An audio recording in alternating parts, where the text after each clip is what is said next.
Taneytown Planning Commission, please come to order. I'd like to welcome everyone here this evening, and would you please stand to the pledge of the flag, please? I pledge allegiance to the flag of the United States of America and to the republic for which it stands, one nation, under God, indivisible, with liberty and justice for all.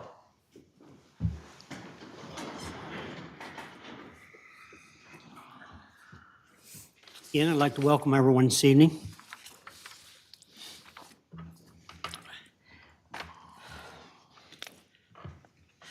Let the records reflect the members that are present here this evening. Looks like we're all here. The commission members should have received the draft minutes for January 31st, 2022. Is there any corrections or additions to those minutes? No, sir. Okay, I'll entertain a motion to approve. Motion to approve. Second? Second. Okay, any further discussion? All those in favor of the motion to approve the draft minutes of January 31st, 2022, signify by saying aye. Aye. Opposed, likewise, unanimous. Thank you.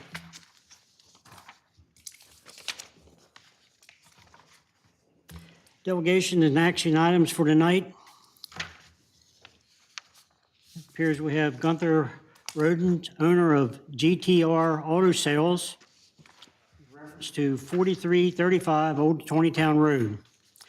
Change of use from a water condition sales to service business to auto sales. Request for a site plan waiver. Daryl or Jim, would you like to start us off on this? And Yes, we'll pick this it up from there. This property is located in the general business district. A permitted use for, in the general business district would be auto sales and repair. The, Mr. Roden is requesting a site plan waiver because of the change of use from water sales, softening, aqua concepts to this, to the vehicle repair and sales. Okay, just to clarify a few things. Murphy Choice LLC is the owner of the property, is that correct? And also the owner of the bowling alleys, is that correct? That is correct, although there are different LLCs that own this property and own the bowling alley, but yes. Okay, and who's GTR? GTR is owned by Mr. Gunnar Broughton. And your location where your sales are? 4335 Old Taneytown Road. Well, that's his proposed location. So where is it now? I That's mean, where that's for it is now. repair, that's where you're at. Yeah, no, there's no location as of now. This is a new, Yes, yeah, I have to have this before I get established And where are you going to establish the sales?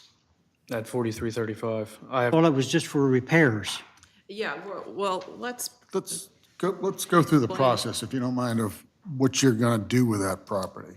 You know what I mean? Just go through the process. You're gonna buy cars? yeah, so I have another location that I do the sales at. This Okay. location will be specifically for the repairs of those vehicles. They won't be any outside customers, it'll just be my vehicles indirectly Okay? and just myself that repairs them. So you're gonna go through the process of buying the car? Yes. Then get it ready for sale? Correct. So you're gonna take it to that facility that Yes. you're proposing? Yes, sir. So you're gonna do oil changes? You're Yeah, gonna- okay. oil changes, fluid changes, and if they need other serious things, that's where I go over to that property and do the, Okay, okay. no body work, no painting Right, at this right. location. And then you all received the letter as well that we submitted in the packet. So that lists some additional details that are characteristics specific of Mr. Roten's business. But one other one that I think is important that I'll note is that he is willing to, or not willing to, I mean, he will have less than 10 trucks at any one time at this site, because it's just him. He's the owner and operator. So this is not a retail type site where I could take my car and get it serviced. This is something where Mr. Roten purchases a vehicle that he is going to resell, usually at auction, and then he brings it to the site. He takes it for a safety inspection. So if, as a result of the safety inspection or whatever else, it needs repair, routine repair, then he will do that routine repair. If it needs body work or paint work or something like that, it goes elsewhere. It goes to another shop. He does not do that himself. And if it does not need any repair work, then none is done, and it sits on the site. And then he, just so you understand the sales portion of his business, even though that's not what he will be doing at this site, his sales is mostly kind of a virtual transaction these days, as I'm sure you won't be surprised to hear. So he deals with people a lot through the internet and through phone calls, and can accept and process loan application or, credit applications and things through that method. And then somebody will purchase the vehicle for him. He does, correct me if I'm wrong, Gunnar, at all through this, but he does the tags and titles. So he's got it all ready to go, and then he takes the vehicle elsewhere and has the sale transaction, if you will. So there's no requested new buildings at the site. There's no change to the existing site whatsoever. No new disturbance, which normally would trigger a site plan review. So that's why we're asking for the site plan waiver, because there's no changes to the site. This is a site that's zoned business general. That whole kind of frontage down a few properties beyond this property is actually zoned in the county's C2 category, which is kind of equivalent to the town's business general zone. So the use, as Mr. Hale introduced, is allowed at this site.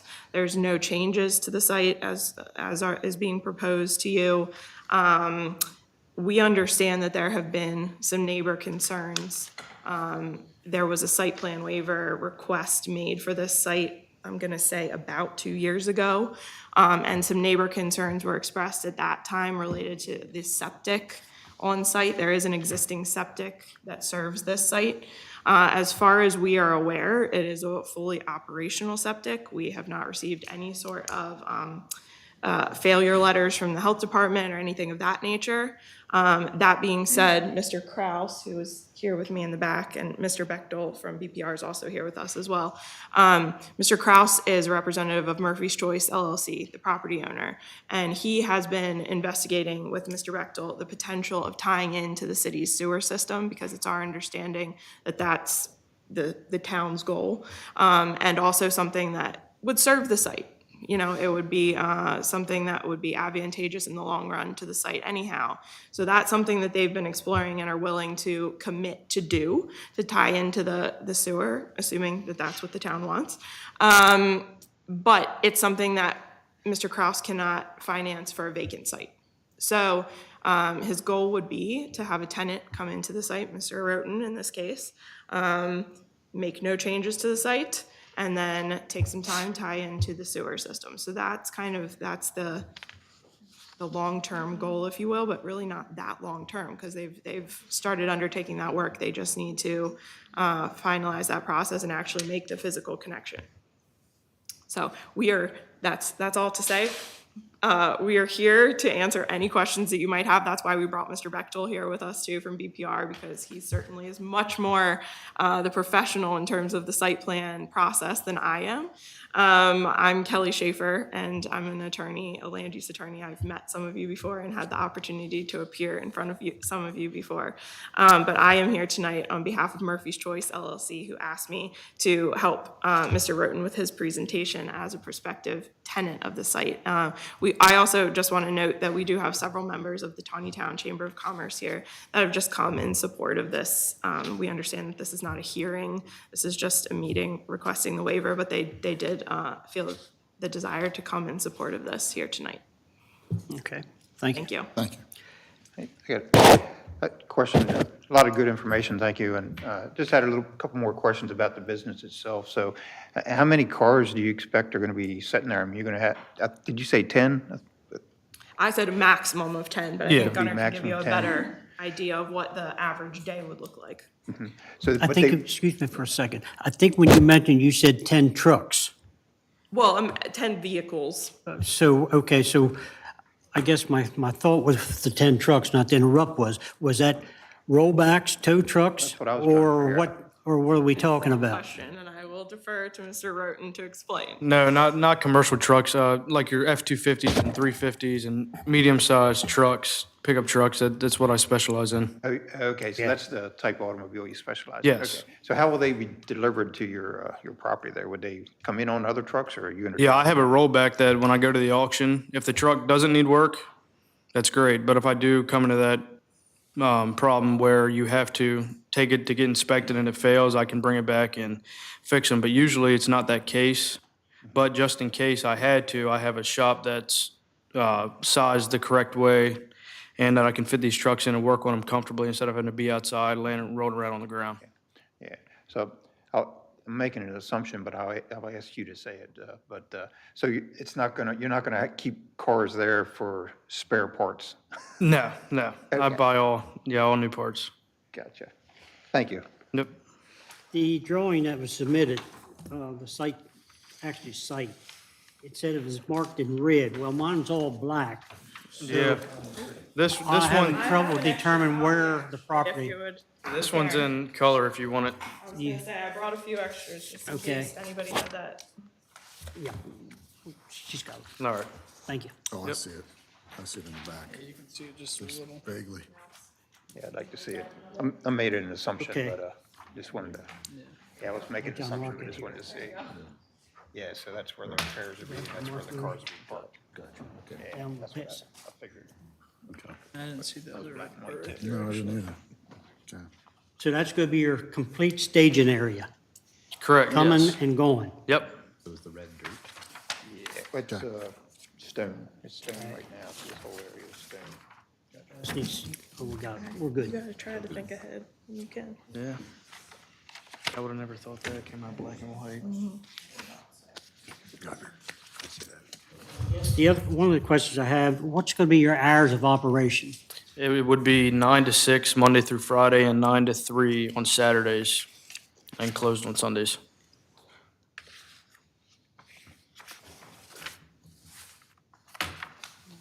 Okay.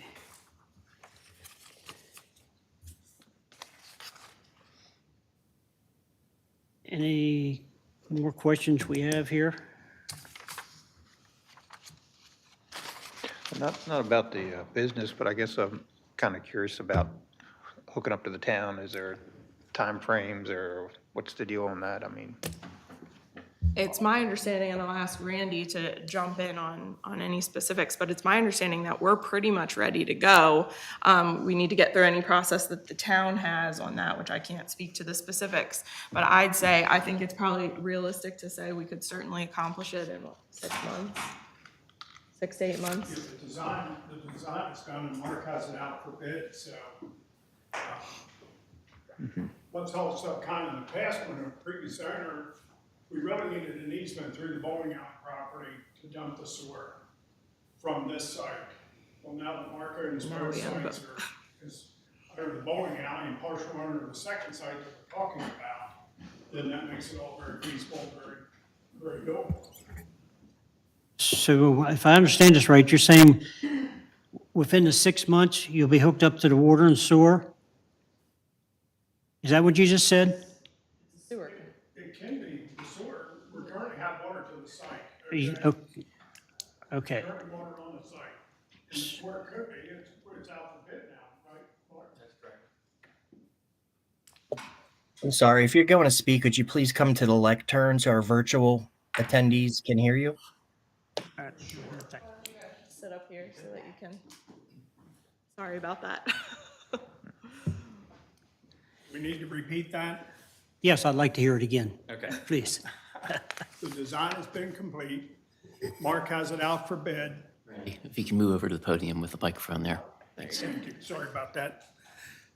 Should know this by now. This isn't your first rodeo, right? It's been a while. We'll cut you some slack. Yeah, no, what am I saying? The design has been complete. Mark has it out to bid, and, you know, it's up to him, but I see no reason whatsoever that it couldn't be done within a 6-month period.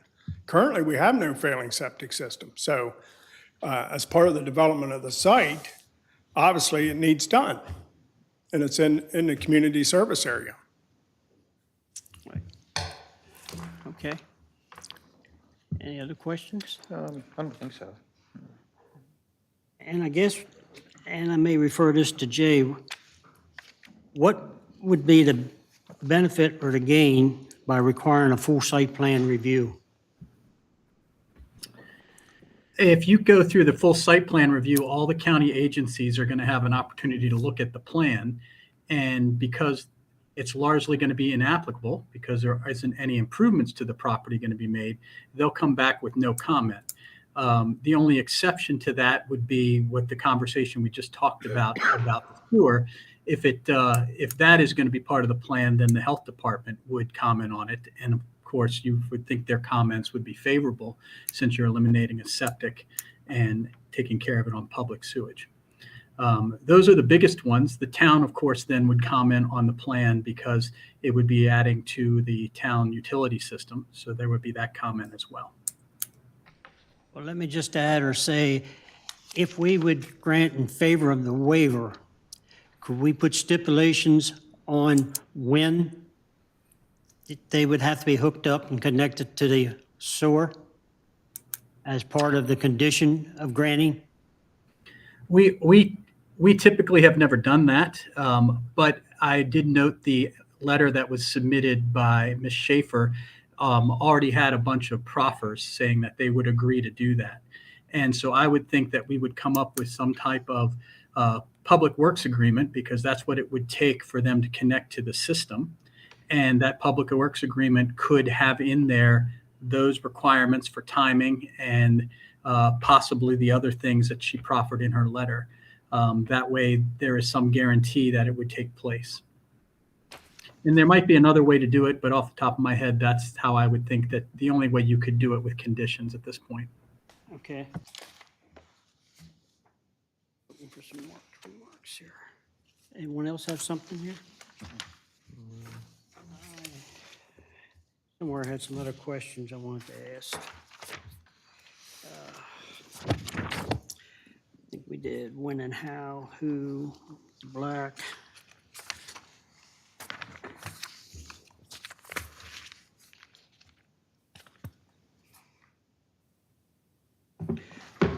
The house, since you're only going to use the shed, what's going to happen to the house that's there?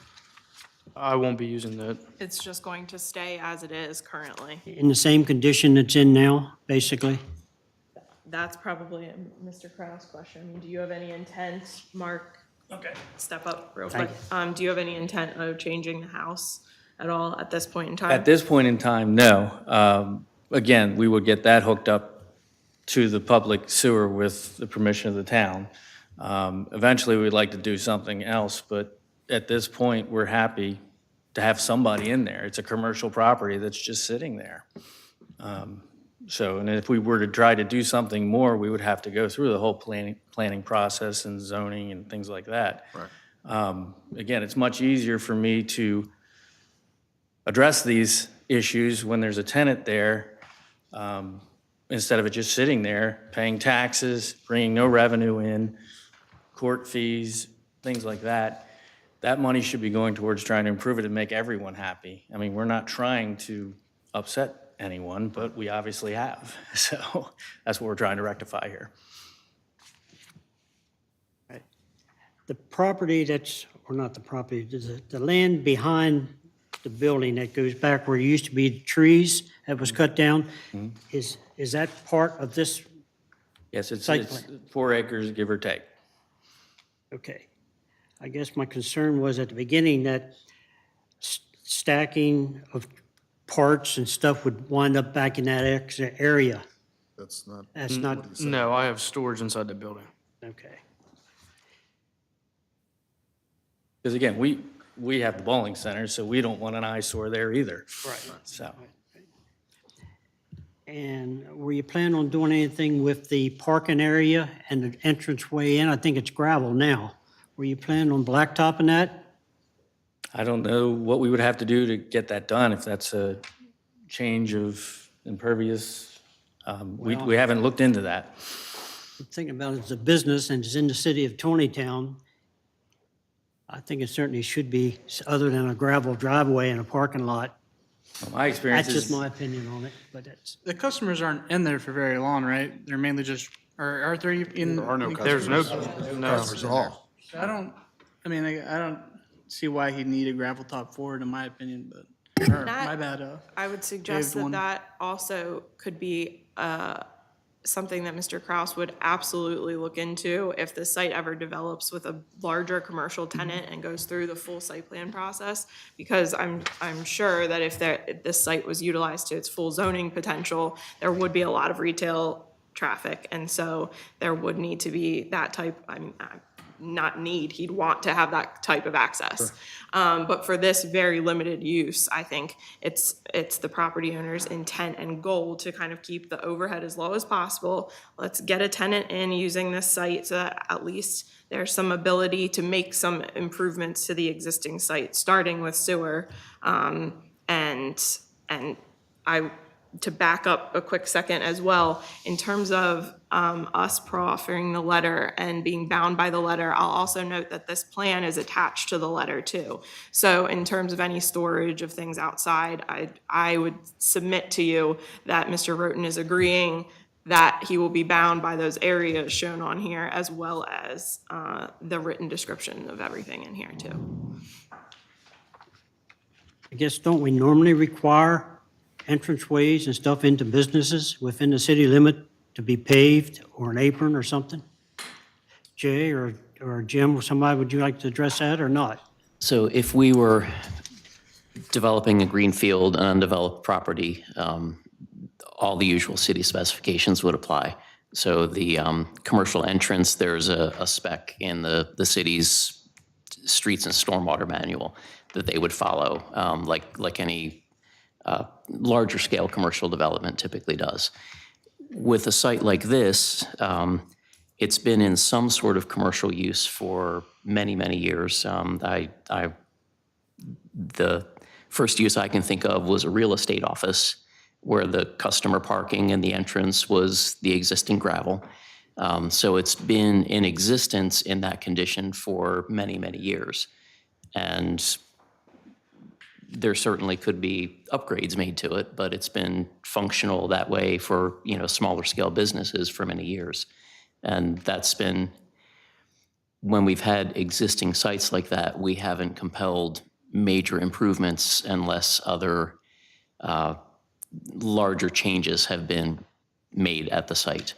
So where we've got a site where there's existing gravel, we've typically allowed that to continue unless there was a larger scale of improvements going on there. Okay. So if we were starting from scratch, it would be blacktop. They would be doing stormwater, because there's probably more than 5,000 square feet of existing impervious surface at the site.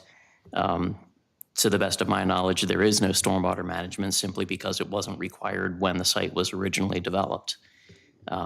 But again, if they're not making major improvements, construction-wise, it's kind of your call, the commission's call, if you want to require that or not. Just to piggyback briefly off what Jim just said, that's exactly what we're asking of this commission tonight for the waiver request. And obviously the mayor and council, when they drafted the code or put in these sections of the code, kind of recognized that every situation needs to be looked at individually. And so they gave this commission the flexibility to do that. And that's what we're asking for tonight, is for the waiver in this case, because there is no proposed new disturbance here. And this is a small business who's looking to kind of get up and get started, and who doesn't have the capital to do what is involved in a full site plan. And justifiably so, because a full site plan is ordinarily required when you are disturbing over 5,000 square feet. So, that's only to say that we think this request makes sense, but also let's support a small local business owner in utilizing a vacant piece of property in the town. So we appreciate your consideration. Okay, I agree with you 100%. I just think about the appearance of the property as far as the amount of traffic that goes by there. I'd like to see anything new that comes in town that it really represents Taneytown. So that, is there anything going on about the sign? You gonna have a sign? Because there wasn't anything here about a sign. Intend to put a sign in the, I mean, you don't need to direct commercial traffic there, or retail traffic. No, I wouldn't be putting a sign there unless it was being used for retail, but no. Okay. no How about plans the for that. existing sign that's there now? Shouldn't that should be taken down, or that should have been down a year ago or so? I can't somebody speak, gotta I be- can't speak to the code requirements. Know when Aqua Concepts stopped using that property. But yes, when a business closes or ceases operation, the sign should come down within a certain amount of time. We can Problem is, nobody usually tells us when their lease is up. You agree to that? Yes, yes. Okay. I'm sorry, Bill, do you have a question? Mr. Redmond, just one question. I think you said the hours from 9 to 6 to Monday through Friday. So you have no plans after 6 o'clock bringing a roll back in? I just see there's 2 houses around it. You're not going to be bringing anything in after hours and, Nope. okay. That was my question. Okay, any more questions? Any, One more question, okay. if you don't mind. So you said you're changing oils and fluids and stuff like that. Can you just describe how you're going to take care of the excess fluid? Yeah, so our process is when we go in there to service a vehicle, we pretty much jack it up with a jack and stick the oil drain tank underneath of it. It goes down into a funnel and then into a 10-gallon drum. And then once that is full, we take it over to, it's a oil trap pallet. It's 300 pounds that 2 55-gallon drums sit on top of. So when we're emptying that drain tank that we put the oil into, when we take it over there, it's manually used with a ball valve, and it goes through a drain tube into that tank. And when that tank is full, the oil recycle company comes and picks up them drums and disposes of them elsewhere. So you have a pallet with a couple drums setting them behind the shed there? Yeah, it's called an Eagle. I forget the exact name. It's an Eagle something Yeah. with drain holes in it. It can hold, if that drum were to explode or something, it would go down into the bottom of it, so there wouldn't be any spills all over. Understand, yep. So Thank it's you. like a double wall tank, basically, or Yeah, a catch basin or 18 something? gauge steel or. Okay. Okay. Anything else?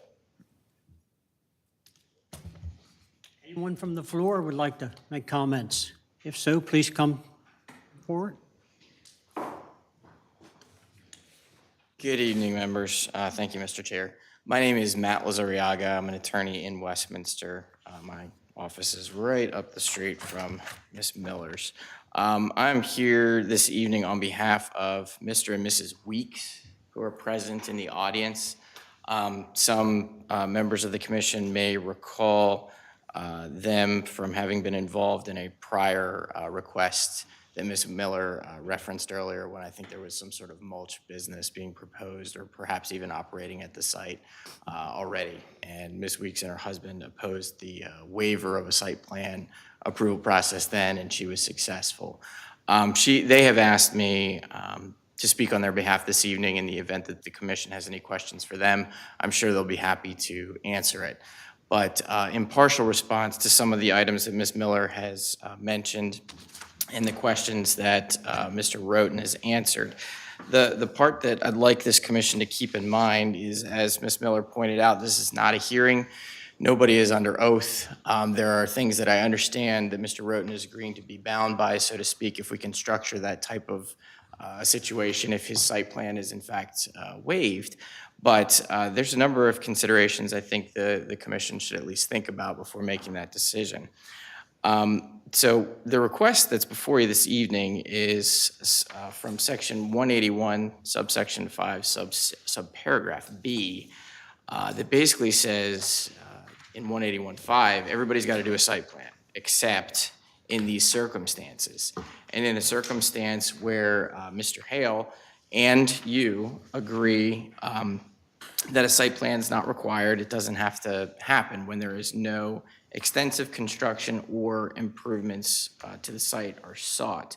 However, before acting, the Planning Commission and the zoning administrator shall consider whether the use will affect existing drainage, traffic, relationships of other buildings to each other, landscaping, buffering, lighting, a number of other things, and whether or not existing facilities require upgraded or additional site improvements. So we've heard a little bit about that this evening. Mostly what we've heard is not much is going to change on the ground. We've also heard, the house isn't going to be used. We're going to keep everything within the areas defined on the aerial that's been provided along with the letter from Ms. Miller. However, I want to direct your attention backwards to subparagraph A. What does trigger site plan review within the city? And the first of those is the conversion of an existing building in whole or in part from residential to non-residential. Now, what the commission has heard this evening is that Mr. Roten does not intend to use the house. And from the property owner, they don't intend to really make any changes to the house. I fully concede that Mr. Roten's business plan may be in flux. I know he's getting started. He's coming before this commission this evening to describe what he hopes to do. But what he communicated to my clients in a letter prior to being here this evening is he was going to use the house. And it was going to be an office of sorts to meet with prospective customers to start or finalize paperwork. Maybe that has gone off the table. I don't know. But what another reason that site plans are applicable is the establishment of a new non-residential use, even if there are no buildings or structures proposed, including such uses as gravel pits, cemeteries, golf courses, and other non-structural, non-residential uses.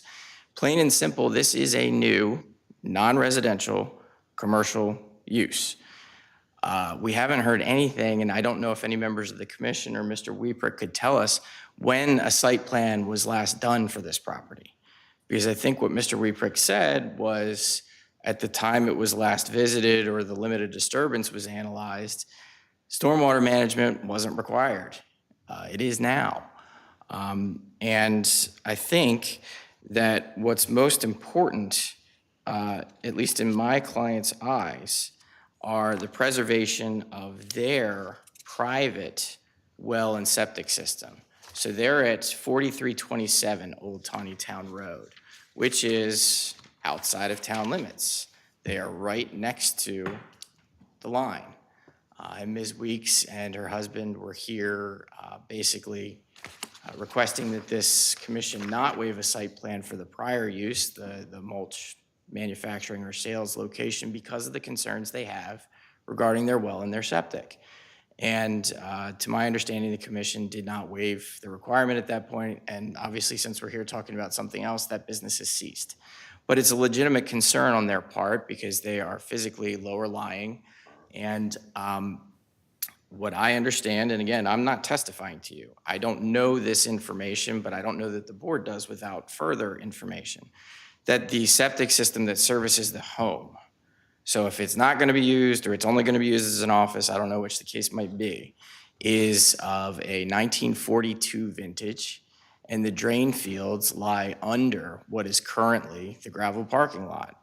And it's also my understanding the residence hasn't been occupied for a number of years. So while we may not have indication of a specific failure, I don't think anybody really knows that if it's tested or, if anybody's in there on a regular basis, how it's going to perform. So what I'm here to suggest to the commission is, and I think Mr. Gullo put it as finely as he could, if there are no comments from any of the county bureaus, there's no comments. I do understand that there is a cost. I understand that, and I empathize with a new business owner trying to get off of the ground. But also, the standard is go through the site plan process, even if it's not going to be much other than the county saying we don't have any comments or concerns. And likewise, Mr. Wiepricht mentioned the 5,000 square foot limit of disturbance. I don't appear in front of this commission enough to know if that's something that everybody has sort of adopted as a custom, but at the county level, The 5,000 square foot limit of disturbance is not do you or do you not do a site plan. It's whether you go through a simplified site plan process or you go through the full-blown site plan process. It's not a complete waiver of it. So what my folks would really like to see is that some scrutiny be given, given what's at risk for them in their well and septic service. Now they are, and I think Ms. Weeks and Mr. Weeks would say, for the first time here, they've heard that either the applicant or the property owner does plan to tie into the city's sewer service. And that is a good thing for them to hear. I think their biggest concern is they want to make sure that that happens before there's any new use on this location where there are any types of fluids, no matter how hard Mr. Roten tries, and I'm sure he will do a great job at it, that could ultimately end up in their groundwater or making their way over onto their property or their aquifer. So what they're asking is that this commission consider that while it's not any specific disturbance on the ground, the fact that nobody can really say for certain when the last time a site plan was approved at this location for what we think is already a place that has over 5,000 square feet of compacted or impervious materials on top of the ground. I don't know that anybody really knows what the impact of the site is, whether it's used or not. So with that consideration, they're asking that specifically the waiver be denied and that it go through the process. And they understand from a zoning perspective, this is a permitted use within this zone. So it's not they don't want anything there, but it's that they just want to make sure that they've done everything they can to look out for their interests. And I'm going to ask my clients if they have anything to add, if that's all right. It's like Ms. Weeks has something to add. Do you have any questions for me? No, unless someone has something, but I'd like to But go back that- to your attorney when you're finished. That's fine. Anything you want to Anything you want to say? Go. My only thing is wavering the site plan and the water. I am getting so much water. And when was a site plan done? Never. That is a concern for my private well getting contaminated again. Now, I am hearing that they are going to hook up to the sewer, and all I've ever heard is they're not going to do that. But I want to know that this business will not open without a working septic system because of the 1942 septic system that is under the parking lot that doesn't work. That all comes down on me. So I'm not contesting a business in this location, but I would like to see a site plan because I'm right beside of that. With no site plan, you don't know what kind of water has been coming down on me. So there's never been a site plan, so why don't they have to do a site plan? That's, Okay, thank you. Excuse me, ma'am. When you say so much water, you mean because you're downhill, like there's standing water and heavy rains? Is that what you're saying? ending. Okay. And my well sits under this water because it doesn't go under the culvert. And when it rains for 2 days, it's backed up into my basement. I now have a French drain around my house.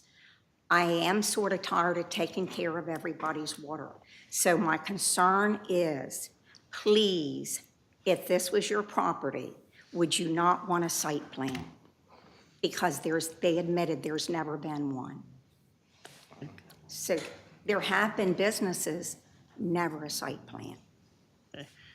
To address the water issue, the storm management pond from the Pizza Hut there, where does that go? Does that tie up and go down under the road to her place, or does that go, where does that go? I would have to look at our storm drain map to try to figure that out. I don't know off the top of my head. I've never noticed a lot of water in there, but sometimes it's a wet pond. So, okay. I have a question. Who checks that the water management at Pizza Hut works? Is that checked every so often? The water management, you mean the water Because it doesn't seem like there's much water ever in it. in the storm, in the pond? That's what I'm saying, yes. We inspect ponds every 3 years, Every 3 years, okay. so. Because it seems to come on me. So that's the only request is a site plan so that the water, it would be an updated site plan for this property that they admitted Has never been done. Okay, thank you. And if I could just add, as far as the pond by the Pizza Hut, that most likely would not have been engineered to treat another adjacent property. The property we're talking about this evening was constructed, the house was constructed long before we would have, it was built as a house and then converted to a business use sometime thereafter. So I'm just saying, odds are that a site plan was never done when somebody took an existing dwelling and turned it into whatever the first commercial use was. Thank you. Is there a ballpark year for the first business? Like 80s, 70s, 90s? You want to take a stab at that since you grew up in town? I'm gonna say 80s. Doc's office used to be there. Okay. When's that? 83? 83? Real estate office when I came to town. Yeah. And that's been 30-plus years, so. Back to the code that you were quoting. 181-5, Section A, item number 5. Could you read that, please? 81A, item number 5. Sure. The conversion of existing non-residential use in whole or in part to another non-residential use if the new use changes the basic nature of the existing use such that it increases the intensity of on-site or off-site impacts of the use subject to the standards and criteria of the site plan review described in this chapter. The off-site impact is what brought my attention to that particular section. The off-site being the Weekses. So that would still fall under being able to have a site plan review, right? That's the criteria that the site plan chapter uses to catch a project like this, basically. So the site plan chapter, as we know, casts a very wide net. And that 181.5A5 is the part of the chapter, the language that stopped Mr. Hale from just issuing a zoning certificate without going through this process, because that is what invokes the site plan chapter for something like this. So, and then the next segment of the code is where we talk about projects that are eligible for the site plan waiver. So the first section, applicability, a site plan would be applicable to this type of a project. Going from one commercial use to another triggers the site plan, whether you're building anything or not. Now, what catches this one is that the use is a different type of use, and there could be off-site impacts. So if there had been some automotive use on this property previously, if it had been a service station and Mr. Roten was moving in with, wholesale auto sales, the use would be, there wouldn't be really a change of use. It would just be a tenant fit out. You do a zoning certificate and he would move in. But because it wasn't an automotive type use, the impacts are a little different, particularly the potential off-site impacts. This was the contractor's office of Aqua Concepts. So the house was office space, and then there were all of the vehicles associated with that, the trucks and things that would, leave from the site and go do work.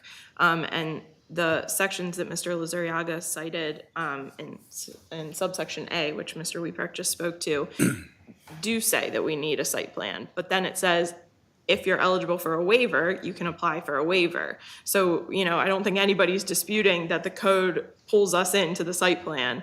Otherwise we wouldn't be here today. We're requesting that under subsection B there, that we're eligible for the waiver, and that's why we've applied. I do just briefly want to note in terms of the septic system and the concerns there, I'm not trying to dismiss the concerns of anyone. I understand, neighbor concerns. I will say that from our perspective, we have no awareness that the septic is failing.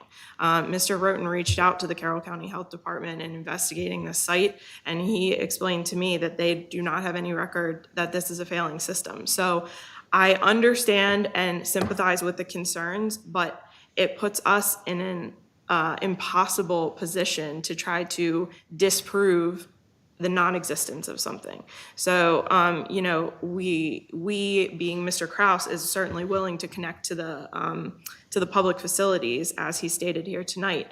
But without more information about a failing septic, I can't say to you that there's any problems with this existing septic on site.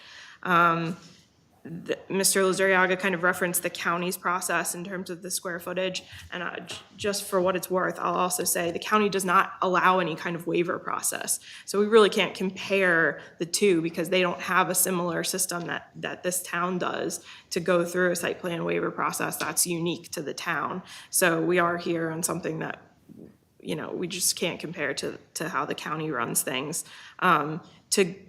To deny a waiver request and, force this to go through a site plan. I mean, I can't speak for Mr. Roten, but it's my guess that financially speaking, that kills this project for him.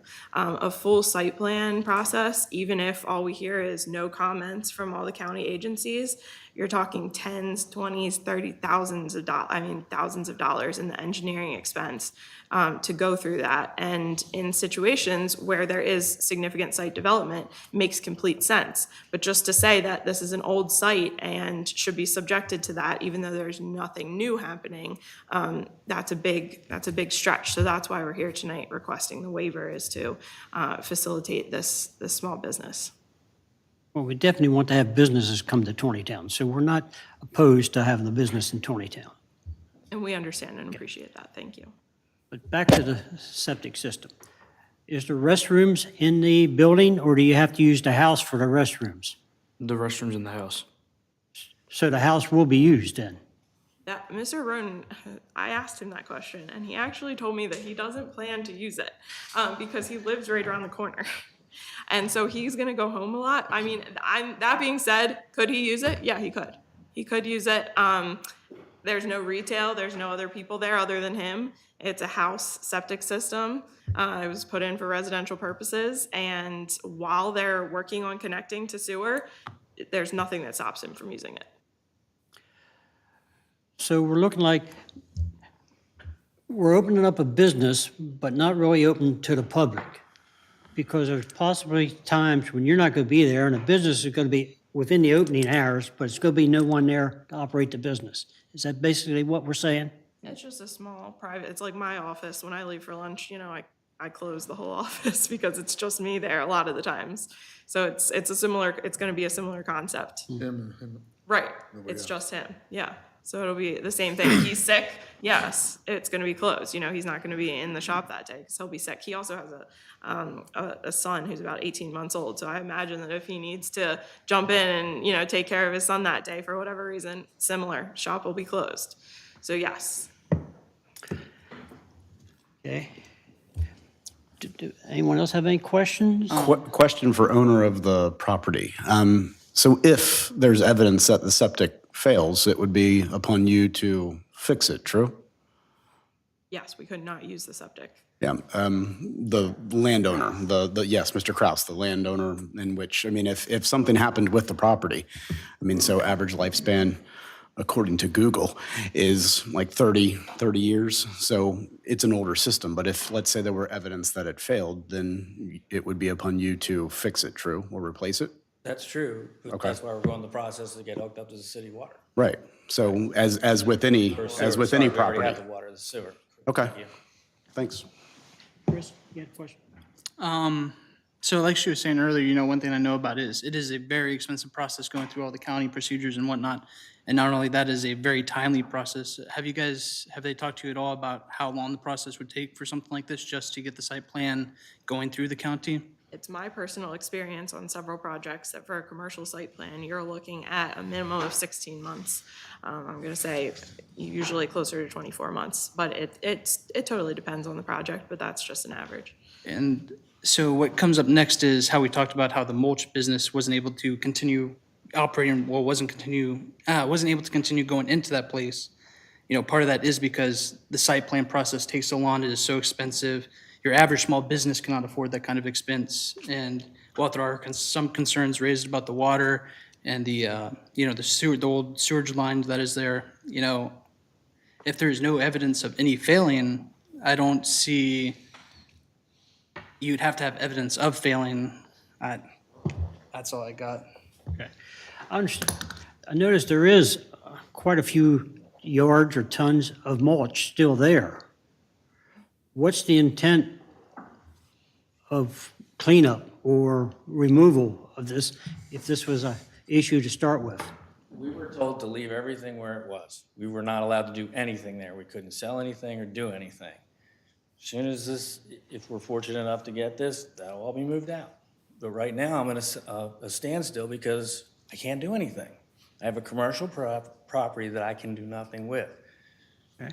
And again, we'd like to be good neighbors, but we try to discuss stuff, we're shut down. We're told well, I'm not even gonna go into it, but that's the reason. We're afraid to do anything.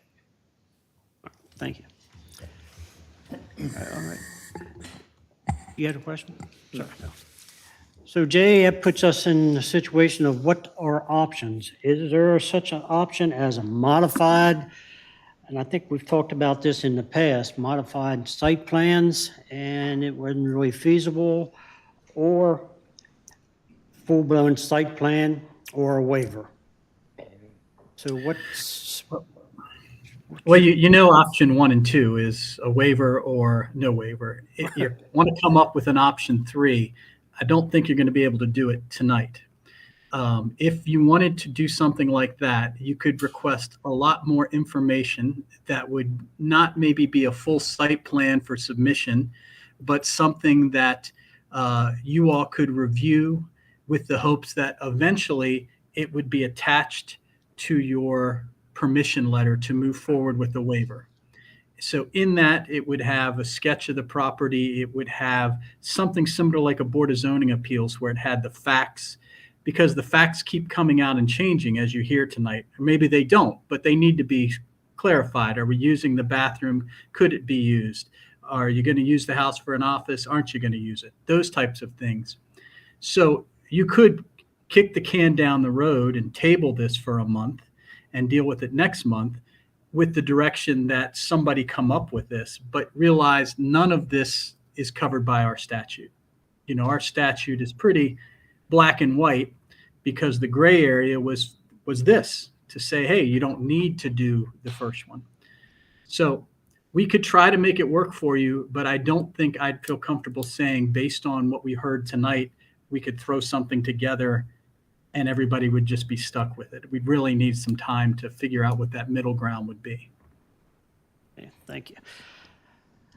How much time do you folks need to move forward with this? Is this, I mean, we're talking 6 months before we possibly get the sewer hooked up. Chairman, could I have the... Sure, please come to the podium. Thank you. I just wanted to speak a little bit towards site plans. As all of you know, I've been doing them a whole long time. And back to what the neighbor had said, it's all related back to state law and 5,000 square foot of disturbance, a little bit where Mr. Goulet started. Okay, so we go through a site plan process, we document the disturbance. The historical maps go back to 1991. The limits of disturbance accumulates from 91 forward when you're talking about dealing with stormwater management. And that's the biggest issue. We're less than the 5,000 square foot here. It really serves no purpose to go beyond. You know, we can do an as-built plan, kind of an as-built plan of the property, which we have. We can provide you that. Under most jurisdictions, under the county code, we would not be required to do a full-blown site plan in this scenario, based on the 5,000 square foot of disturbance and the historical background back to 1991. Okay, thank you. Mr. Chairman, from my own curiosity, thank you everyone for sharing tonight. Thank you, ma'am. Thank you all. I know what I'm thinking, and I'm curious if we couldn't put a motion out there and see if it's granted or not. And that motion would be to be favorable or grant the waiver to GTR Auto Sales. To make the motion, see if it's seconded, and then see what the outcome would be. And then if it doesn't, then we could possibly entertain something else. But I think we've heard a lot of information tonight. What do the other members think? Well, that's fine if we put some conditions along with that. What conditions are you thinking? Conditions like the sewer being hooked up within a timely manner and put a date on it. I'm still concerned with the driveway and the front entrance and the way the property appears to the public. Actually, they're about to the basic two conditions that I would think, unless someone else would have something, unless you didn't want to add those conditions within the motion. I'd be comfortable doing a 1 year, within 1 year. But as for the ingress egress, once again, it's just one individual. So I think that would be not needed. All right.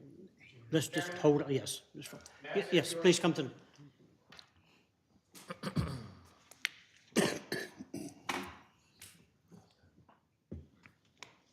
Good evening, everyone. Chris Tillman, President of the Taneytown Chamber of Commerce, and also owner of George's on York Bed and Breakfast right next door here. I'd like to relate a little something from my personal experience, which I think is relevant here this evening. When we opened our bed and breakfast, we came to this board seeking a waiver of a site plan. We weren't granted that waiver. And the reasons were a little fuzzy. We were approaching 5,000 square feet of additional disturbance, but we weren't there. But there was some question and we had to run a while. Anyway, the upshot of that was that the cost and the time impact of doing that nearly killed our project. We almost, and we, my wife and I, sat on the bed and cried for a while. You're looking at a $2,500 deposit that has to be made to the city, a $600 fee just to file the application. I believe I'm correct on those. And then you have to file $5,000 in cash in a account with the city for the engineering company to draw on for review process. And then you're looking at several months through the approval process. It held our project up for about 3 months. And so the question is why? Why are we doing this on a site where nothing is being changed? If Mr. Roten didn't do anything at all, the site wouldn't change. If he isn't allowed this waiver and decides that it's not worth the money, then nothing will change, right? It'll still be a gravel driveway and an old house that looks like crap. All right, at least if he's there, you have something that looks like there's some activity going on. I'm sure Mr. Roten probably would like to clean the place up a little bit. So there is benefit to allowing him to go ahead and open his business there. There's benefit to the city. And to speak to Mrs. Weeks' concerns, most of her concerns have to do with surface runoff. And her issues need to be directed at the State Highway Administration and not at this body because there's nothing really that you all can do about that. There's a septic system that's underground. It may be under the gravel parking. I don't know where it is. But all septic systems are underground. I don't understand it doesn't make any difference one way or the other where it is on the property. If it's an existing septic system and it was in use, it's an existing septic system in use. I'm sure Mrs. Weeks has a septic system. Is her septic system poisoning her own well? How is this septic system on a different property making any difference? So I think you need to look at what the effect is of being able to grant a waiver for a project that can move forward and maybe make some improvements as opposed to nothing at all happening. And even if he moves forward, it's not going to change anything. There's no physical change to the ground. There's no change to the runoff aspects. There's no, nothing is going to change in terms of how water flows onto Mrs. Weeks' project or property. And I'm sorry that she has issues like that, but I think that she's barking up the wrong tree to come to this body and try to prevent this young man from opening up his business. This is if you're not going to grant a waiver here, then what is the waiver process for? Here you have someone coming to you that's going to take an existing commercial property and open a business without changing anything on the ground. How is this not a waiver? All right, thank you for your time. Thank you. Thank you. Any other comments? Ms. Weeks? The last time when I talked to the health department, and I can get you, you're saying it's a working septic system from 1942 that was, a parking lot was put over. When I talked to the gentleman at the health department, I will be glad if you're gonna meet in another month to get the information on that septic system from 1942. Okay, thank you. So I can get that information. I would like to know that this would be hooked up to town sewer before there's any septic used there. And I can get the information on the failed septic system if they require that. Ms. Thank Weeks, you. so that is your concern, is the septic? I And have that a gentleman back there. business. My septic is pumped to the back. I don't run any sewage. I went through a lot to get my hair salon. I've opened two. I know what has to be done. I think this is a very nice young man. I support all business in Taneytown. What I don't support is the no septic system and the no site plan ever since this has been here. But when there was a real estate office, there was aqua pressure wash. That was there for how many years? 8 years? How many times did I complain? I have nothing against business done the right way, and I think that's what you gentlemen are trying to do. So I can prove that this is a failed septic system. If you need to get all that information, I will be glad to do that for you. Failed systems, when you spoke to the county, they have data that Yes. their He went particulates. on and on, but he said it's Taneytown. They have to hook up to the town sewer, and I can't get them to do that. So I'll be glad to get that information again.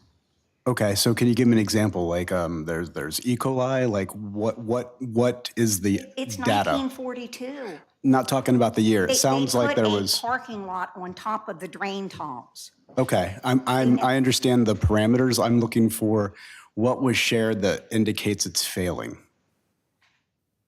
What was shared with you on the phone? Just said that it wouldn't be working anymore. But if you want all that information again, I got it from him. I can get, he said it needed to either have a septic system from the county that would be approved of or hooked up to the town sewer. So that is a concern of mine. So it was his opinion that it wasn't working, and he said this is what should happen. But he wasn't in possession of evidence that says the soil is Come up and tainted. check it, but they don't do private septic systems in a town. Okay. So it's more because of, I would assume, it was because of the age that he was having the assumption. And that a parking lot was put over all the drain tiles. And also, let me just add that this property is shown on the master plan for existing and final service for sewer, which is why the health department would say connect to the Yes, public connect. facilities. So that's another reason. And if we weren't shown on that map, we'd need to go through a map amendment process to do what we've told you we do tonight.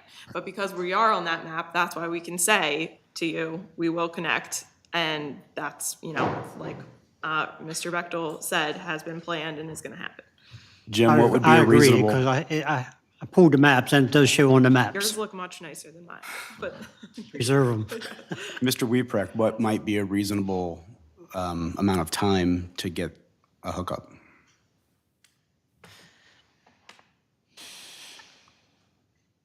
I don't see any real impediments city-wise on this. There are connection fees and benefit assessment fees that are paid when anybody connects, just like we would do for a new home.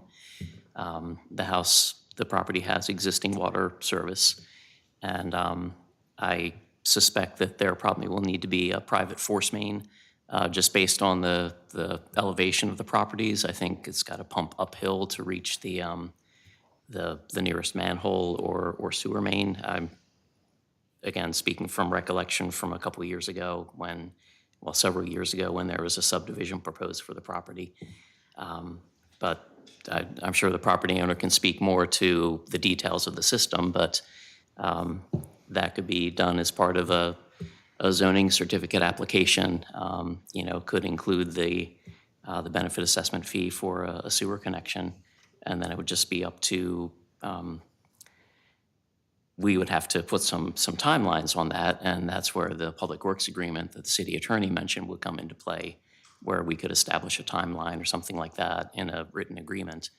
But procedurally, it would be pretty straightforward to connect it.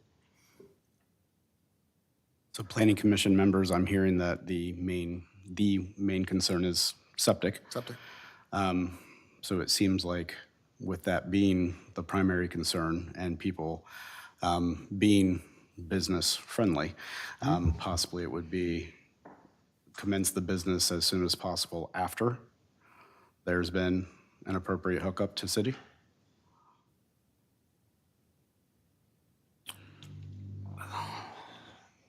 Would that fit into your time was just- frame, just- or Yeah, are I you? was ju- I Mr. Roden, what is appreciate- your timeline? What's your On- timeline? What, When do you want to start using this site, ideally? I'd like to start as soon as possible just to be able to pretty much get my feet wet and start hitting the ground running. Would it be possible? You need restrooms, so would a porta potty be a feasible thing? A porta pot would be feasible. I would also suggest that Mr. Kraus owns the bowling alley and which is right next door to this site. So I would suggest perhaps even more amenable than a porta pot. There you go. It might be that Mr. Roten could agree to use that while connecting this site to the public facilities. Okay, and that's within walking distance? Yeah. Okay.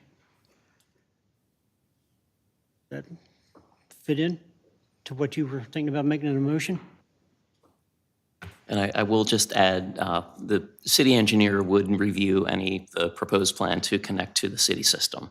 So that's just part of the process for something that's not like a standard cookie cutter subdivision house. Even those have like a standard detail that's always provided, but that review should be fairly quick. Please Yeah, do. Mark Kraus, Thunderhead, Murphy's Choice. If it would make everyone happy, I will start tomorrow with the paperwork to get this hooked up so that we can just take that out of it. I just need a tenant there. So I'll take this out of there and work with you to do that. But does he can open the business before there's any kind of septic system there? Septic system there, but before we're connected Basically, to public yes. facilities. yeah, But not to use the septic system. that'll be part of the stipulation. As a part of the stipulation, Right. he would have to go to the Bowling alley. bowling alley or somewhere else, Or home. or home, whichever. It's fine with me. I will file the paperwork this week to get things started in the process. How about if I would really like it hooked up to the sewer before there's any kind of business. As a business owner, that's what I had to do twice. Both of my hair salons had to have a working septic system before I could have one client. Because you don't want a Retail. client running over the playground. Retail. And I had to do that as a business owner. 1.5 years the first time and 3 years on the second salon. That's how long it took me to open Star. this is my retail company. That's what I had to do. All right, I'm going to jump in just for a second. So since there are no clients, it's one individual, you, sir, that are Yes. owning the place that might need to relieve yourself at some point during a day. I move that we grant the site plan waiver to GTR Auto Sales at 4335 Old Taneytown Road with the stipulation that there will not be use of the septic system until after the business owner, Mr. Kraus, has been successful with the Taneytown Public Works in connecting to the city sewer. So there's the motion. Okay, did we get that motion? I'll entertain a second. I second it. I do. I agree with, because that's the most important part, you know. Okay. Lee made the motion, Bill seconded it. Okay. Jay, do you have any comments on that motion? No, but you eventually need to put your time limit on. It left it open-ended. You know what I'm saying? It left it open-ended as to when the connection can happen or must have to happen. Within 9 months. Okay, you agree to the amended motion? Yes. 9 months? 9 months. Okay, so 9 months from March, January, end of January. No, end of December, right? Somewhere along in there. Can we make a date? 8 months? By December 31st, Oh, I'm saying, yeah, whatever, yeah, let's put a date on it. 2022.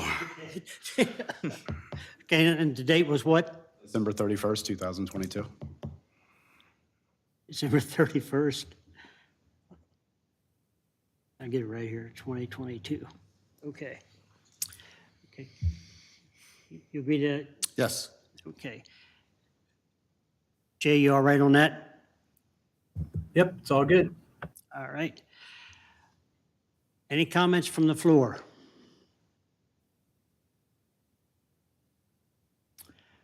Okay. All those, well, no, let's do it this. Motion by roll call. Bill? Yes. Chris? Yes. Brad? Yes. Lee? Yes. And myself, yes. So it's unanimous. Thank you. Motion carried. Thank you. Roden. Good luck. Are these their pens? Don't drink coffee. It can be very stressful. I could tell he's looking pretty stressed about it. They don't have the trees to Those hide behind concerns, anymore or but anything like At the end of that. the day, we don't want to push businesses away. See, that's the thing that does me is already one business was already turned Yeah. away. Doing a second one like that is. Yeah, and I understand Ms. Weeks' concerns. No, I get their concern. It's just the process of a site plan, long, expensive. Except for we still got other stuff to do. I forgot. Your input was good, though.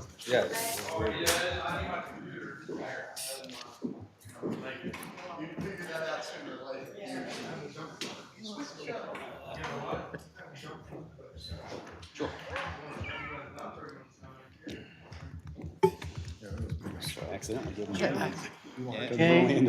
not Jay. Would you mind reading that motion back again to us? Can you read that motion back again? A lot of her concerns weren't because of him. You know what I mean? Of course, I'm gonna go by the recording tomorrow, but Councilman Hand made a motion to approve a site plan waiver Correct. with the understanding that public sewage will be ran to that space by 12/31/2022, unanimous. And no use of the existing sewer. Yeah, no use of the Okay. existing, yeah. Okay, good enough. Just want to make sure I had it all in my mind, so I- when you,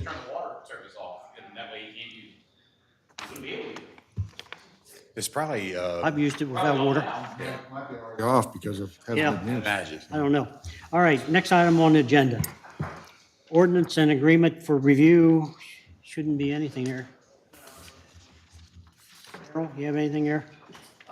No. Well, yes, just one thing. You had decided you're gonna do the annual report with Tiffany's. With Tiffany when, Okay. at her time. Okay.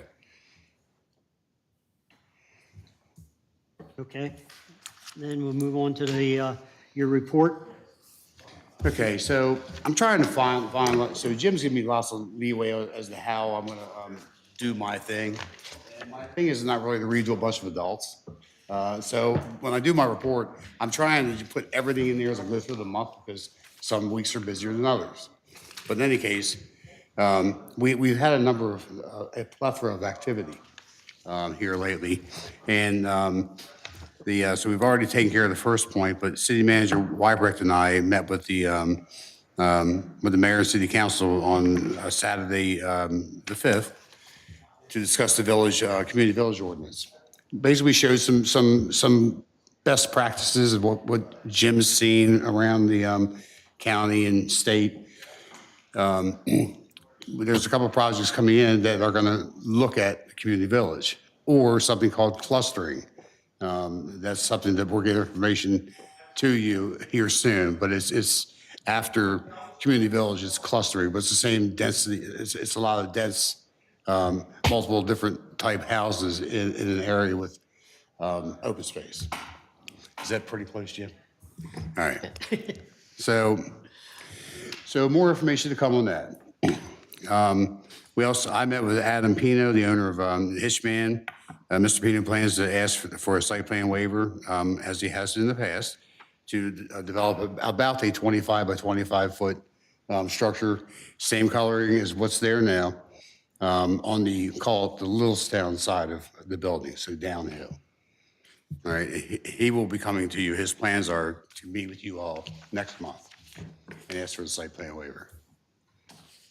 Did you have a chance to talk to him anything about the appearance of the back with the properties on that cul-de-sac? I did. Going forward, I believe in aesthetics. I believe in buffering when you're supposed to have a commercial to a residential. You noticed, you may have noticed that the little storage, mini storage behind the Verizon store. Yep, that's wrong. So I've been in contact with the county. They're putting together a plan right now about correcting the lack of buffering there because it doesn't look very nice in my opinion. Mr. Pino is very much open to keeping his neighbors happy. And he threw out that he's looking at ways to buffer that, especially the back fencing, even if it's the slats. No one's complained to me about how it looks. And he trimmed some of the trees for the neighbors and that type of thing. So it's a pretty good relationship. Okay, thank you. Mm-hmm. So city manager and I met with Jeff Ziegler with CLSI representatives of the Rogers property. That's at 27 Frederick Street at the corner of Benner. It's one long, deep lot now. They're looking at dividing it sort of kind of in half and putting another property behind. That existing house that's right on Frederick will stay there. So I think now it's with the county, I guess. Yeah, we had let's see, we did have a pre-submittal meeting with the county, didn't we, on that one? Yeah. So there will be a minor subdivision coming forward, but they haven't officially submitted anything. So basically just cutting that long lot in half, front to back. Next item. The city manager and I met with representatives and engineers of Mountain Brook and the Garnet Bean properties to discuss future residential development of these sites. Both of these properties are in city limits in our zone R10,000. So that one can move pretty quick. Now, Mountain Brook is where? Mountain Brook and the Garnet Bean property are basically from the Havilah coming back into town. So the Bean property is what used to be, it's adjacent to what is now going to be an event venue, what used to be the Havilah Inn. Right. Most recently, Easy Does It Bar and Grill. BDOT. So the Bean property is the property immediately to the east of that.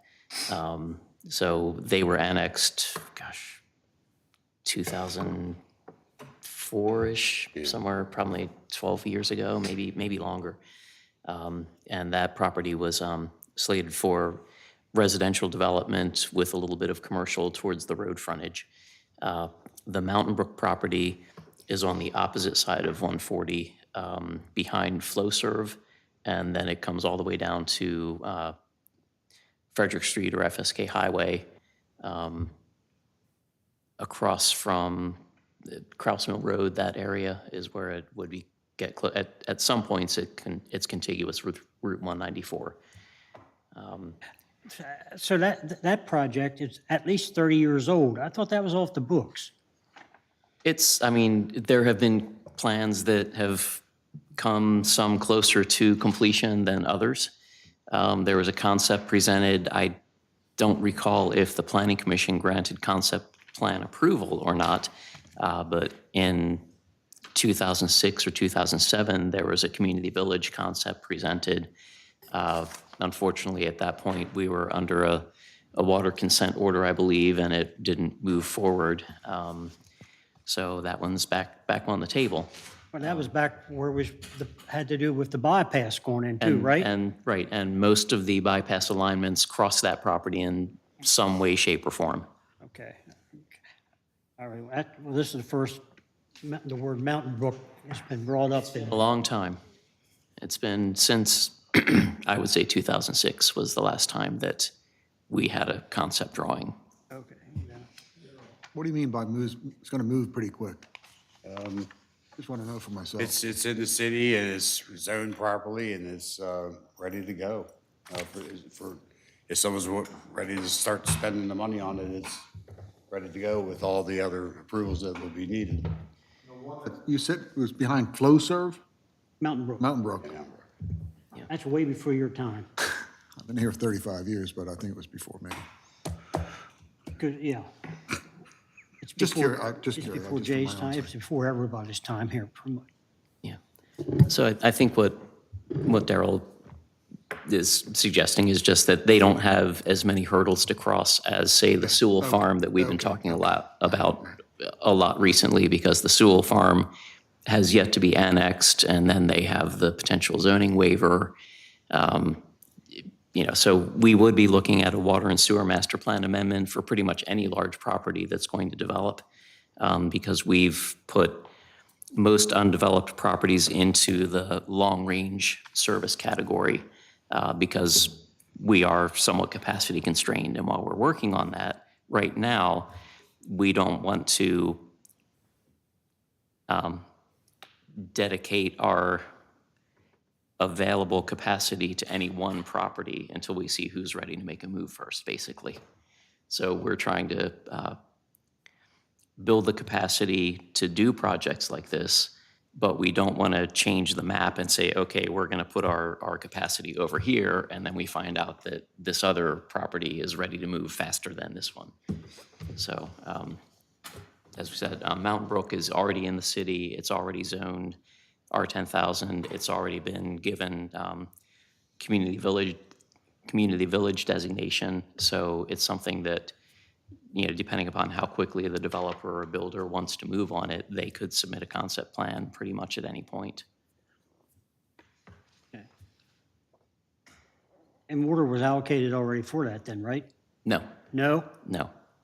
So they never got, at least since we've been counting EDUs and doing our water allocation resolution, they have never gotten to the point with the project where they would be put on that allocation resolution. They may have gotten a concept approval, which would have expired many, many years ago at this point. But we don't put things on that resolution until after a project has preliminary plan approval. That's when most of the engineering is done and they're, really committed at that point. And I'm assuming Garnet Beans the same way, they didn't have water ideas or just? So that property was required to bring recharge acreage for the water supply with him. So he purchased a nearby property, put a recharge easement on it, and then sold the nearby property. So he has recharge that is to be dedicated to that project for 50 age-restricted dwelling units. But I think the main issue with that one that's been causing delay is the gap between sewer service and where this property is, and trying to figure out the most cost-effective way to sewer the property. Next. Okay, so there were 3 items left in front of you on the table when you came in. One was a set of prints for, let's see, was it Duffy? Yeah, for FP Duffy. They basically responded to letters, principally the one from Jim in August. And so all the items that needed to be addressed on that resulted in a new set of prints. So it's just continuing on to the county, business as usual. There was also a letter about FP Duffy that was on your table. And then lastly, CLSI, we have plans from Bollinger Park. That's starting to roll through the county, so pretty busy time. On the drawings for Bollinger Park, I thought there was another means of egress on, what's that road? Fringer Road, right after you cross the bridge a little bit. what you're showing on the drawing was all the way at the top? Is that the only means of egress? It is. We don't own that little gap between the homes. I thought Closer to the I thought there was a strip crossing. that we did own, or an easement or something. Wasn't there an easement? There may be a utility easement there. I know there's I think the gap is where there's a Potomac Edison transformer or something along this roadside there, but the city did not acquire that when we acquired the acreage off the Garrett farm that backs up to those homes. That's been a point of confusion for some of the residents who felt the city should be maintaining it, and we actually did go out and mow it once or twice, not realizing that it wasn't ours. But we actually didn't purchase that little strip when we bought the 40-some acres of the Garrett farm. That's a long walking path for emergency if we needed it. I think from 3 or 4 years, from a number of years ago, where the entrance is was a sight line improvement for egress to the park. So the access point we've been using that has some stone in there that was used for the tree planting project and everything doesn't meet the sightline requirements for a county road. So the parking lot had to be shifted up to the wooded area, so we're gonna clear a small portion of the wooded area, I guess to the northernmost part of the property. Okay, just appeared that if someone had a heart attack or any type of injury at the lower end next to the stream, the little creek there, it would be awful hard for any rescue to be attempted there without coming off of the first part of Fringer Road. So that's why I thought we had an easement there, but evidently it wasn't ours. I don't believe we have any right to that frontage along Fringer from the old farmhouse back to 194. I don't think we have any kind of access points. Okay. I think that's something we need to look at a little bit, maybe. That's an interesting, something I hadn't really thought about, but now I think the next time I go to Cunningham Falls or Catoctin Park and I'm at the top of that mountain, I might be a little more nervous than I otherwise would be. I think they're a little bit more prepared for situations like that than what we may be here. Oh, yeah. So on those plans, down around the parking lot and everything, it said security lighting, so there's going to be lighting there 24/7 at that location there. They'll be on a photo cell, so they'll come on at dusk, Well, I'm dusk to sorry, I dawn meant, kind of yeah, thing. so all night long, they're going to be turned on. Yep, so we need to be very conscientious of the lighting design to make sure that it doesn't throw light towards the nearby house. There's But there wasn't, there's no lights around the trail though, right? It's just at the parking area? correct, at this point.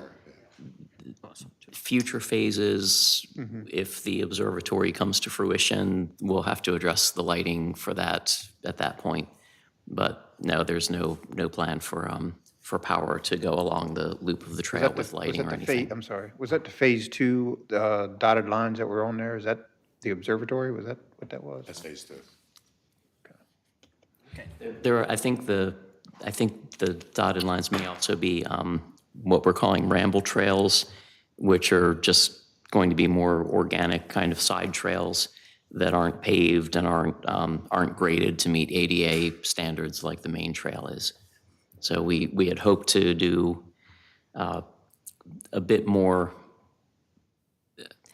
We were hoping we could have a couple vista points with the trail, but some of those would have gone into the 100-year floodplain, and grading within a floodplain gets you to a whole new level of challenges.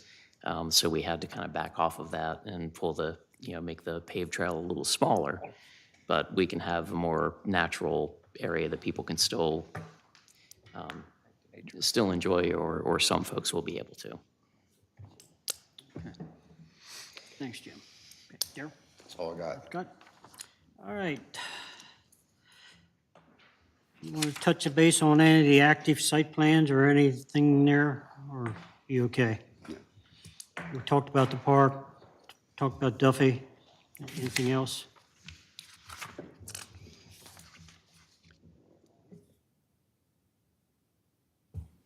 20 Crossing, is that about wrapped up?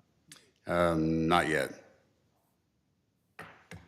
They've submitted their stormwater as-built. Public Works has gone out and had a look at I think the couple things that were called out on that. We are working to make sure that the road deeds, you may recall that we kind of swapped property with Taneytown Crossing because the existing Westview Drive was not built where the city had a deeded strip. So we need to make sure all that is finalized, and I'll be working with Jay on that in the coming week or two. So we're close. Close, okay. I see George of York Street still on here. I have no idea why we continue to appear on this. I thought we had resolved all this issue. Yeah, I think it's still the water allocation question. So we'll have to finalize that one of these days. It's a discussion we should have, but it's also leads to a broader discussion because I mean, we're still, the last time I checked, within the bounds of what is normally allowed for a home. We haven't gone beyond that in terms of our water usage, and so it becomes the question: why should we have to pay an additional fee if we're not using any more water? We'll get in touch and see if we can't bring closure to that one. Yeah, I mean, I'd like We don't need to hash it out tonight, but yeah, yes. I think it's a valid question, and I think it's a valid question to carry forward perhaps in an ordinance to the, or just in how those things are addressed in toto downtown. From a Chamber of Commerce standpoint, just from a business development standpoint, I think that whole issue needs to be addressed in the downtown area. Okay, I think we can move on. Jay, you have anything for us? Any updates? I do. I told you that the Sewell annexation was underway and that the hearing was going to be in April. That has changed. The Sewell annexation is still underway, but the hearing is no longer going to be in April. It's going to be on May 6th. It had to be put off for a month because we have deadlines for reports we have to file that were not met. So May 6th is now the time. And I am sure between now and then we will give you an update once the things get finalized so you know exactly what's going on before it happens. Okay, thank you. Tiffany, welcome. Thank you. Nice to be here in person. Yeah. I'll try to be as short as Jay was with this. Comprehensive rezoning for the county. Staff is still working with a work group on changes to the agricultural and conservation districts. The fall amendment to the 2021 fall amendment to the 2019 Carroll County Water and Sewer Master Plan was approved by MDE on February 7th. Just a reminder that planning has begun the process for the triennial update to the 2019 Carroll County Water and Sewer Master Plan. The Transportation Master Plan had a second survey that went out in the fall. That was, it ended December 1st, and the results were presented to the Planning Commission on February 2nd. And the annual report, are we going over that at all this evening? No, okay. No, I'm just kidding. So, Tiffany, we've completed it, and it's ready for the consensus, for the information that the city provided. We only had one item out of the 7 or 8, but already next year, there's a lot more on this report. So on that, there was a preliminary and a final site plan approval for Meadowbrook 7. So because it was done on the same night with 2 different actions, it just counts as the final, and that's reflected on the report. Okay. So this evening, we just need your blessing on the report, Daryl, included in your packet. So the letter that I've already signed, the commission needs for approval on that letter. Yes. And we should do that tonight. Yes. Because it was To due. meet her deadline. It's due March 11th. And I'm gonna send it tomorrow. That's why I did the signature, just in case you weren't here. Hey, you never know, man. All right. So So making a, to approve the 2021, Annual report, right? yes. We Need a motion to approve the Carroll County 2021 annual report. Annual report. Annual report. Actually, I would think it's not to approve the annual report for the county. No, because no. We haven't created that yet, just to approve, Taneytown's Yeah. giving. Part of the Carroll County annual report. That is correct. Correct. But we're just So speaking about we're- our part. That will go to the state. Traditionally, you have approved the entire report. This is the first year we're changing that a little bit to just approve the information that you're giving, and then we're going to compile it, and we won't be coming before you with it again. But we will be presenting you a draft copy before it goes to the state, but not officially, just letting you see it. What I'm looking for is the 20 towns, Contribution. pardon me? Contribution.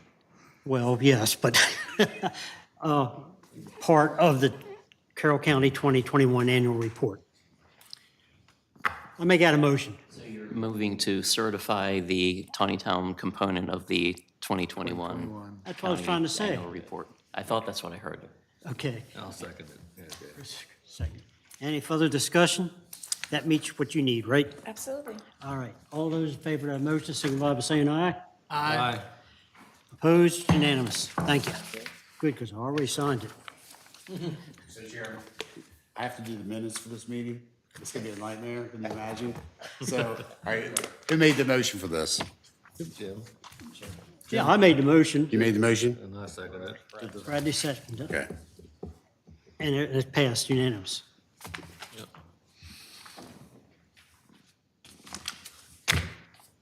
Were you, that's all you had? It was. I'm sorry, I didn't mean it that way, but. Okay, thank you. Any other business that needs to be brought before the commission? Lee, No. Brad? Chris? Bill? All good? Okay, looks like next scheduled meeting should be March the 28th. Does that sound good? Okay, I'll entertain a motion for adjournment. So moved. Second. Second. Got it. All those in favor, signify by saying aye. Aye. Opposed? Carried. Thank you. Thank you. Thanks, Jay, for your help. Thanks, Jay. It's good to see you in person. Yeah. Oh, not at all.